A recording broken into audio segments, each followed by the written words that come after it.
Unajua naposema kutarajia na ni matendo yake Mungu ya kukutisha, inamaanisha kuna mambo inawezekana hujawahi kuyaona, hujawahi kuyasikia, hujawahi kuyashuhudia, lakini siku hii ya leo kuna sauti inakwambia tarajia. Hivyo hata kitabu tumalizia ibada yetu kwa dakika hizo chache, tarajia. Gusa mwenzako mwambie tarajia.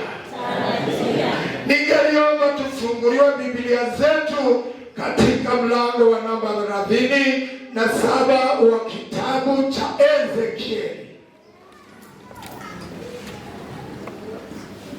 Kitabu ni cha Ezekieli, mlango ni wa namba 37.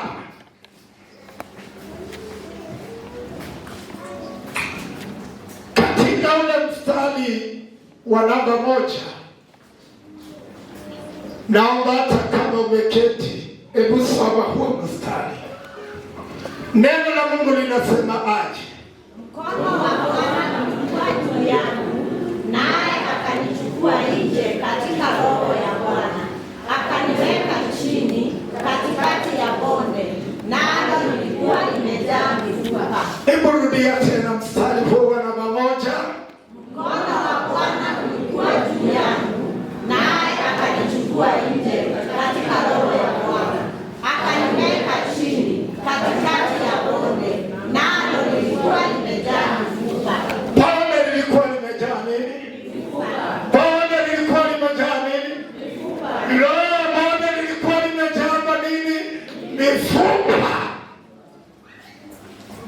Biblia jinsi neno ambavyo imetangulia, uni unabii wa Ezekieli, na kama vile ambavyo tumesoma na wewe pia umesoma, haijanakiliwa pale ambapo nabii Ezekieli alikuwa, haijasemekana ilikuwa wakati upi, haijasemekana ilikuwa usiku ama ilikuwa ni mchana, lakini lenye linalojulikana ni ya kwamba alishukuliwa katika roho, na inawezekana alikuwa katika msamo mkubwa kama Yohana akiwemo katika kisiwa cha Patmo, wakati alipofunuliwa dhidi ya ushindi mkuu juu ya maisha ya waamini katika ule mlango wa namba 12 wa kitabu cha Ufunuo. Kuna jambo ninaomba ulifahamu hili, ya kwamba Ezekieli yeye mwenyewe kuna mahala alikuwa, haijatambulikana kama alikuwa kwa kanisa, haijatambulikana kama alikuwa kwa ushirika, haijatambulikana kama alikuwa kwake nyumbani, lakini neno la Mungu linasema alishukuriwa katika roho. Hivyo inamaanisha pale ambapo alikuwa amekaa, yale ambao alikuwa ndani mwake, Mungu mwenyewe ndiye aliyejua. Jina la Yesu lisifiwe. Naomba Pastor Shera kuja hapa kidogo, na ukuje na kiketi. Chukua hiyo ingine ya nyuma.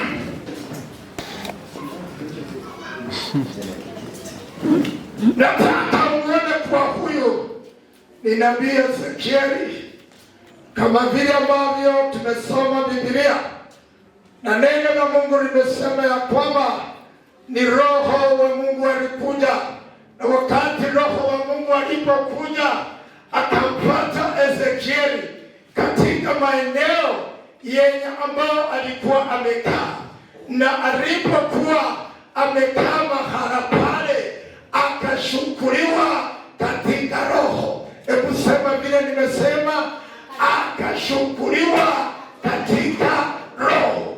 Vile nimetanga ni ya kwamba inawezekana alikuwa aidha anasoma Biblia, alikuwa aidha anaomba, alikuwa katika mzamo wowote. Yani napotumia jina mzamo, ninasema ya kwamba alikuwa amezama katika jambo fulani. Roho alipokuja ndani mwake akamchukua. Amen. Bwana Yesu asifiwe. Amen. Bwana Yesu asifiwe. Amen. Na wakati aliposhukuliwa kulingana na mstari wa namba 1, Biblia imesema mkono wa Bwana ulikuwa juu yangu, naye akanishukua nje katika roho wa Bwana, akaniweka chini katikati ya bonde, nalo lilikuwa limejaa mifupa. Bwana Yesu asifiwe. Kama kuna watu ambao walikuwa mahala pale, yale Ezekieli alikuwa anayaona, wale watu hawakuwa wanaona. Kwa sababu gani? Lenye alilokuwa analiona ni bonde lenye mifupa. Nikaunganisha na jambo hili, ili inawezekana yeye mwenyewe kama Yohana katika mlango wa namba 12 wa kitabu cha Ufunuo, Biblia inasema pale katika kisiwa cha Patmo, Yohana ako mahala pale. Lengo kubwa ni Yohana afie mahala pale, lakini Bwana akamtokeshea. Na wakati Bwana alipomtokeshea, akapewa ufunuo ambao ni msaada kwako siku hii ya leo. Biblia inasema hivi, wakati ako mahala pale, mbingu imefungukia, na vile imemfungukia yeye ananenewa, na yale maneno anaonenewa anaambiwa hivi, pale juu kuna jeshi lilitoa vita. Lengo kuu ilikuwa ni ya kwamba wabadilishe serikali ya Mungu.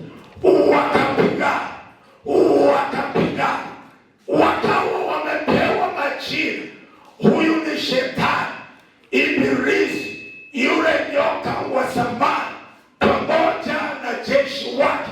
Wakatoa vita waweze kubadilisha serikali ya mbinguni, lakini walipojaribu hawakuweza. Bwana Yesu asifiwe. Jamani, hawakuweza. Biblia inasema kuwa kutoweza huko, ikawa anateremshwa huku, na alipoteremshwa huku, lile jeshi lililokuwa pale juu mbinguni, Yohana sasa si Ezekieli akali ananenewa, limeteremshwa pale lipigane na wanadamu, ambao wanadamu ni wewe na pia mimi. Lakini pia sauti ikakuja, walilia, naye Mungu akanena na wao, akawaambia namna gani hata kama wameteremka hawatashinda watu hawa. Yeye ambao ameshuka anaitwa Baba wa utakatifu wote. Hila zake na ujanja wake ulitambulikana mpaka juu mbinguni, na wakati anapofika kwa wana ambao ni wewe pamoja nao, inasemekana hawa wana watamshinda kupitia damu ya mwanakondoo na ushuhuda wa dini zetu. Praise the Lord. Si useme watamshinda, sema watamshinda, ongezea watamshinda kupitia damu ya mwanakondoo na ushuhuda wa dini zetu. Wapendwa, tunapotembea tunatembelea ushindi, tunapokaa tunakaa kwa ushindi, tunapoangalia ushindi humo ndani mwetu, kwa sababu ilitangazwa hata kama shetani amekuja hatakiweza. Sasa huyo ni Yohana Biblia imesema huyu sasa ni Ezekieli, penye ambako amekaa na vile amekaa, Roho wa Mungu amemtembelea, na vile amemtembelea ana mambo anamwambia, na yale ambayo anamwambia angalia, na vyenye ambavyo anavyoangalia kulingana na neno la Mungu anaona bonde. Bwana Yesu asifiwe. Anaona bonde, anaona bonde, nalo lile bonde tutasikia vile lipo.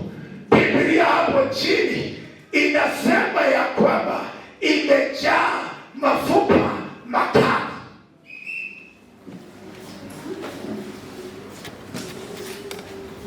Yeye Ezekieli anaona bonde, na hili bonde limejaa mafupa makavu, naye Roho wa Mungu anamwambia tabiria mafupa haya, kwa sababu hata yakuwa vile alivyo, Bwana ataifurisha pumuzi na itakuwa hai. Amen.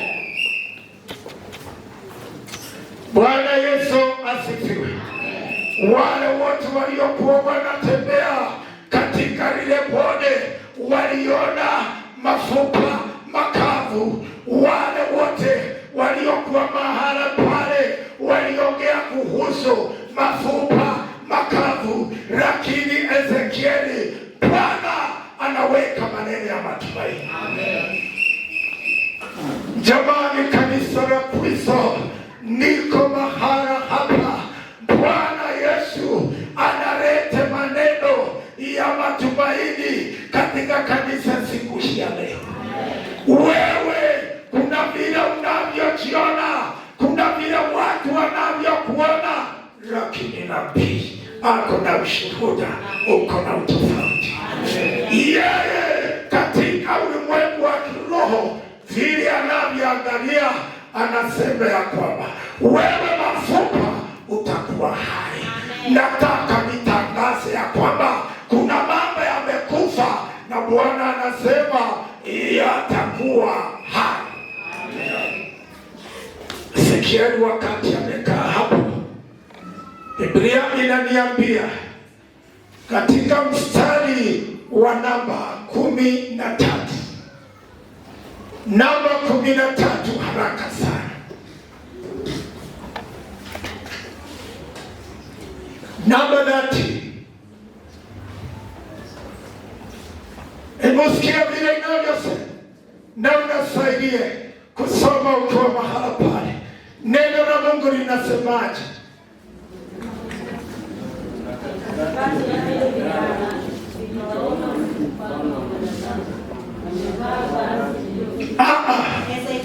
Ezekieli, jamani,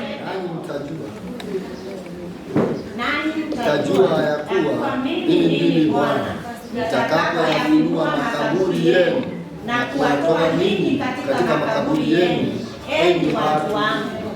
Amen.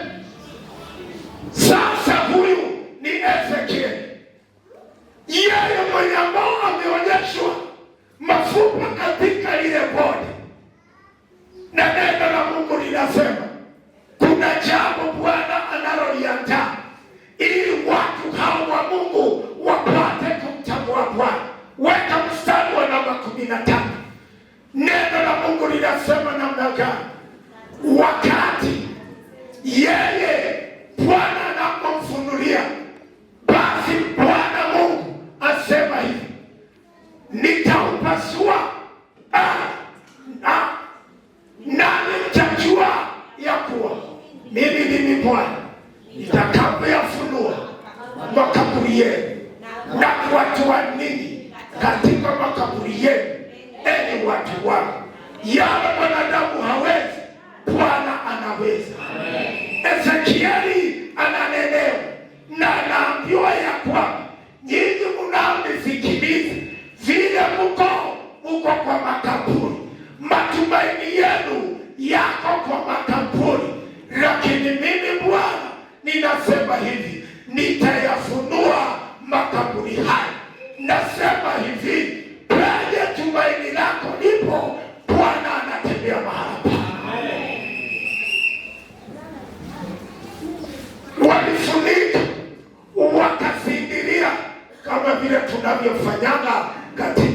ulimwengu wa Waluhya.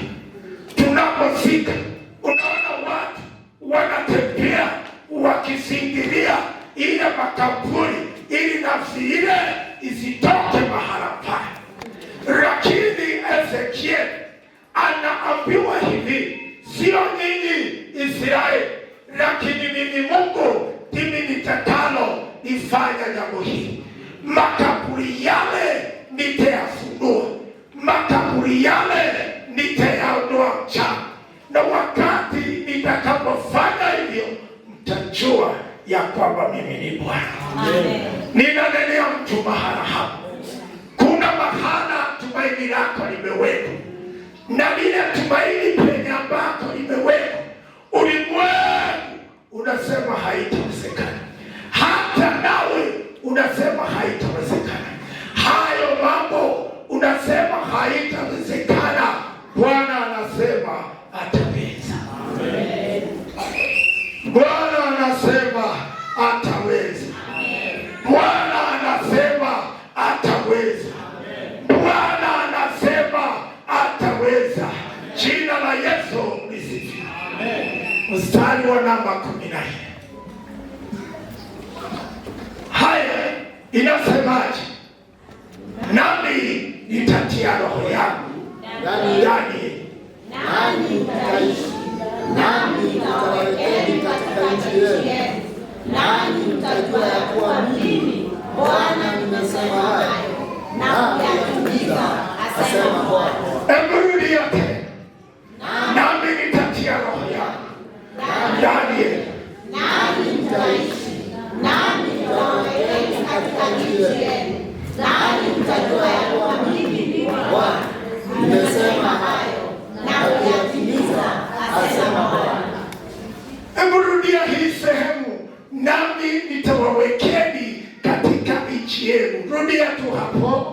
Nami nitawawekeni katika nchi yenu, nanyi mtajua ya kuwa mimi Bwana nimesema hayo. Kuna mtu ninatabiria mahala hapa, kuna penye umekuwa, kuna penye umekaa, kuna penye watu wanakuona, lakini Bwana kuna jambo analolisema, atakuondoa mahala pale. Jamani, usa mwenzako umwambie kuna mahala nitaondoshwa.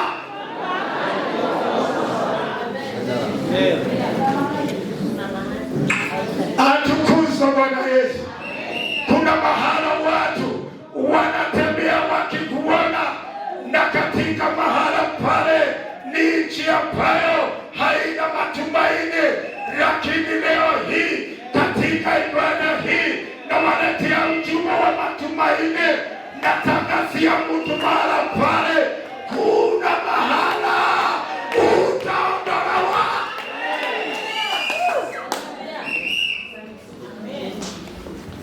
Nitawawekeni katika nchi iliyo yenu. Penye huko mahala ambapo hapana matumaini, sio nchi yako. Najua tukimalizia ibada hii kuna watu wataaga kwa heri sehemu fulani, maisha fulani, situation fulani, ugumu fulani, majaribu fulani. Katika jina la Yesu, ni kwa sababu gani? Hiyo sio nchi yao.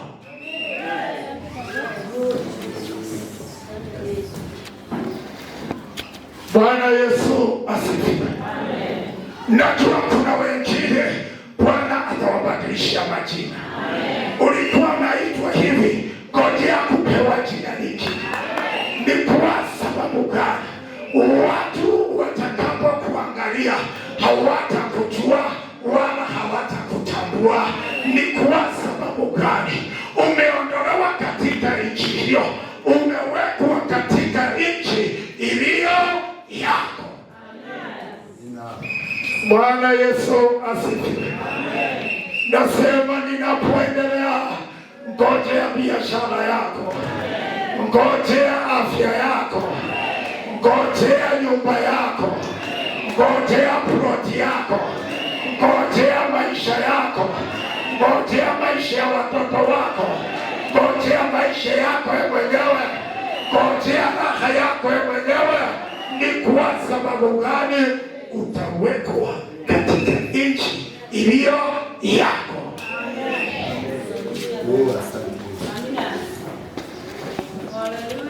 Jamani, tukifunga mwaka huu, tulisema mwaka huu wa matumaini. Tukasema mwaka huu Bwana atatuandalia kalenda mpya. Ninasema kuna nyumba utaingia, utaangalia useme utukuze Mungu. Nasema kuna gari utaendesha, nasema ukiendesha Mungu utukuze. Nasema watoto wako wakija nyumbani utawaangalia useme Bwana ametenda. Sababu Biblia inasema watu watasema ni Bwana ametenda haya. Wakikuyu kuna wimbo waliokuwa wanaimba, na ninaomba iwe hivyo kwako. Metereto rori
wewe sema ndio.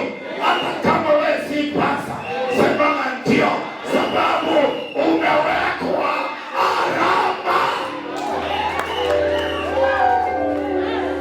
Unapoingia katika maeneo yako, watu wanasema ni tajiri wa kijiji, sema ndio, kwa sababu umewekwa alama.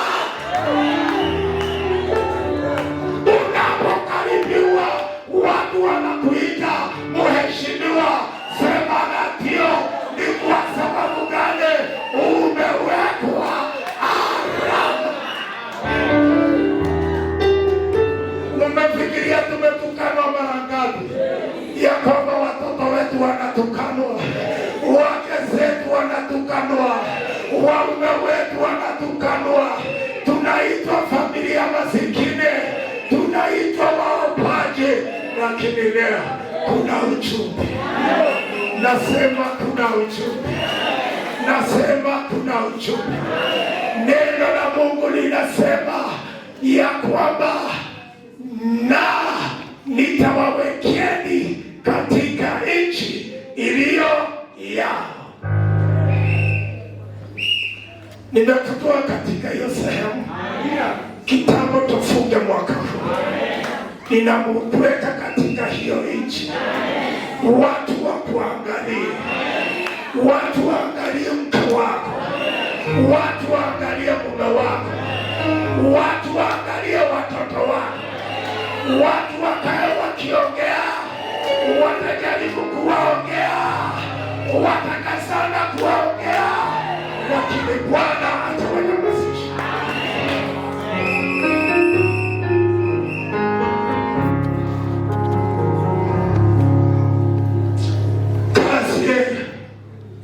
Ambayo Mungu anaenda kuwafanyia, jamani, italeta utofauti katika jina la Yesu. Jamani, mstari wa namba 15. Hebu tufike mahala pale, tufike mahala pale. Mstari wa namba 15. Neno la Mungu linasema hivi. Twende mpaka mstari wa namba 17. Na usimame sasa na miguu yako tamani. Niko karibu na kumalizia.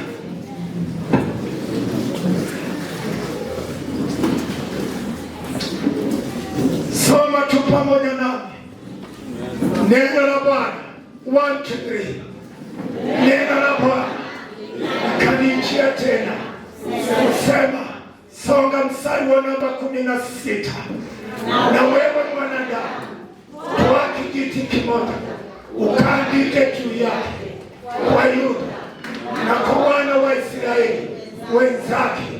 Kisha twaa kijiti cha pili ukaandike juu yake kwa Yusufu kijiti cha Efraimu na kwa nyumba yote ya Israeli.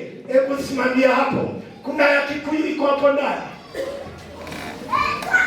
Usikia kidogo tu ya Kikuyu, usikie vile inavyosema. Soma tu, wewe ni Mkikuyu pamoja nami.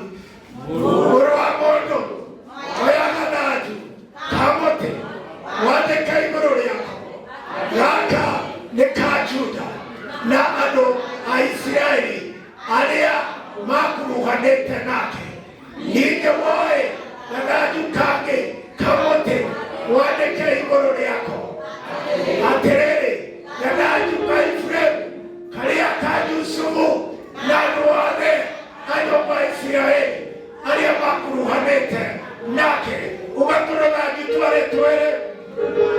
Si useme vijiti vilikuwa pili. Sema vijiti vilikuwa pili. Rudia tena vijiti vilikuwa pili. Lakini ni lazima zishughuliwe pale ambako zilikuwa. Angalia mwenzako unamwambia Bwana ana mawazo mazuri kuhusu Israeli ya Yuda. Si umwambie hivyo. Ana mawazo mazuri kuhusu Israeli na Yuda.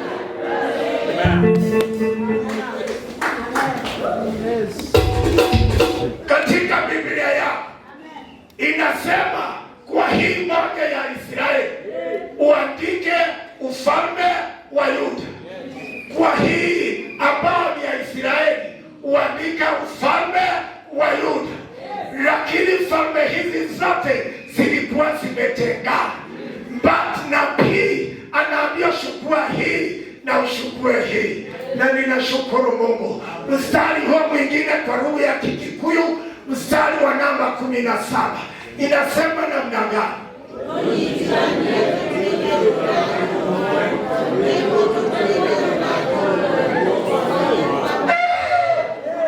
Haleluya.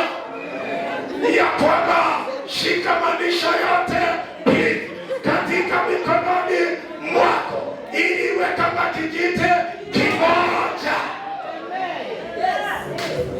Wapendwa, natangaza hili ilikuwa pili, na wakati ilipokuwa pili shetani aliichezea, lakini wakati itakapounganishwa shetani hataichezea.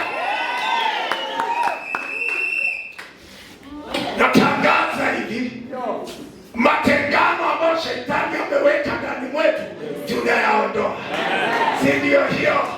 Bwana anafurahia watu wawe pamoja. Nabii kazi yake ni ya kuchukua hii na kuchukua hii, anaiunganisha. Na katika kuiunganisha pamoja Bwana atakuwa anaiangalia. Na kisha iangalia Bwana ataishughulikia. Wana madhabahu Bwana atawashughulikia.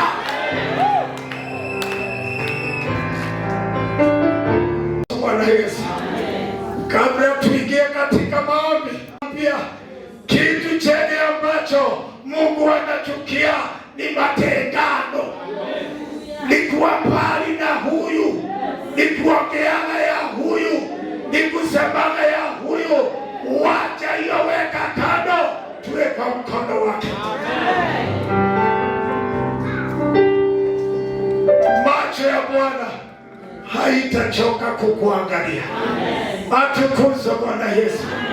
Mstari wa kumalizia tu, nataka uangalie mstari wa kumalizia ambao si mwingine, ni mstari wa 26.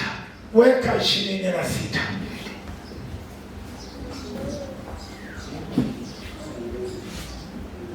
Weka Kiswahili sasa. Weka Kiswahili. Watu wakishaunganishwa, macho ya Bwana itakuwa pamoja na wao. Na ninaomba kwa sababu tunaunganishwa, ile miezi 6 ambayo imebakia, tumetangaziwa Bwana anachukia matengano, fitina, ongeana mabaya mwingine, ongea mazuri katika jina. Watu wenye wako hivyo, Bwana anasema namna gani? Tena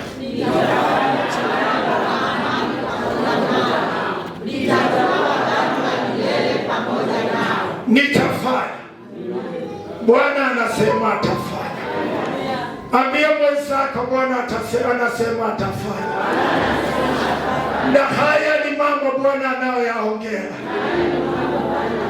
Biblia inataja ya kwamba lenye litakalo tanguliwa ni ya kwamba Bwana atafanya agano la amani. Wana wa saba na wale tuko kwa chache, Bwana atafanya agano la amani. Vile tuko pamoja, Bwana atafanya agano la amani. Ile kitu ingine, nami nitawaweka na kuwasidisha. Bwana atafanya nini? Atawaweka na kuwasidisha, na patakatifu pangu nitapaweka katikati yao. Sijui unasema amen. Enda mstari huo mwingine inasema ya kwamba tena, si usome tena, maskani yangu itakuwa pamoja nao, nao haleluya. Ahadi za Mungu juu yako, ahadi za Mungu ndani yako. Bwana akupewe maisha mapya, Bwana akutayarishie maisha mapya, Bwana akupee tumaini jipya. Kichwa cha ujumbe wetu, tarajia matendo yake Mungu ya kutisha mbele yako. Inamisha uso wako, mwambie Bwana tamaa yako, mwambie Bwana tarajio yako. Wewe ambao hukuwa na tumaini, Bwana anaweka tumaini ndani mwako. Furaha na raha ya Bwana, Bwana anaiachilia iwe juu yako. Oh, tumaini la milele, agano la milele, ndilo hilo Bwana analifanya na wewe. Yale haukuwa unaona, Bwana atasababisha uone.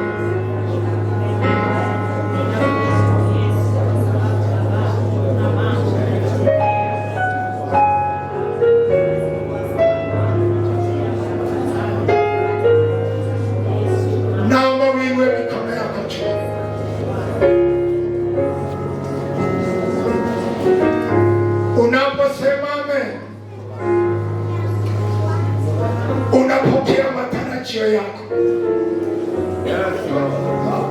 ya matendo ya kutisha yake Mungu. Kama kanisa, Mungu wangu, tumesema ndio kwa ujumbe ambao umetupia. Shetani ameng'ang'ana na kukasana ili tuwe hatuna maisha ya matumaini, lakini leo hii katika ibada hii mikono ambayo imeinuliwa Bwana unaweka matumaini, matumaini kwa nyumba zetu, matumaini kwa ndoa zetu, matumaini kwa kazi zetu, matumaini kwa afya zetu. Weka tumaini, weka tumaini Baba, tunapendezwa na tumaini la amani ambalo unaweka ndani mwa hawa mama, unaweka ndani mwa hawa wazee, unaweka ndani mwa vijana wetu, unaweka ndani mwa watoto wetu, na kuanzia dakika hii Bwana umewapa maisha mapya. Yeyote aliyekuwa na ugonjwa, tumeng'oa mapando ya ugonjwa, iwe ni majina makubwa makubwa, tunachoma majina hayo kwa moto wa Roho Mtakatifu. Tunatangaza damu, tunatangaza damu kwa ugonjwa wa sukari, kwa ugonjwa wa presha, kwa ugonjwa wa malaria, kwa ugonjwa wa mafuba, tunatangaza damu.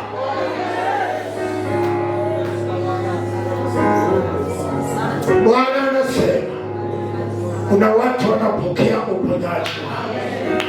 Bwana anasema kuna watu wanapokea miujiza yao. Bwana anasema kuna watu anashughulikia. Bwana anasema kuna watu wanainuliwa viwango. Bwana anasema wiki yenye ambayo tunaingia, kuna watu wanaondoshwa mahala fulani, kuna mahala Bwana anawaweka.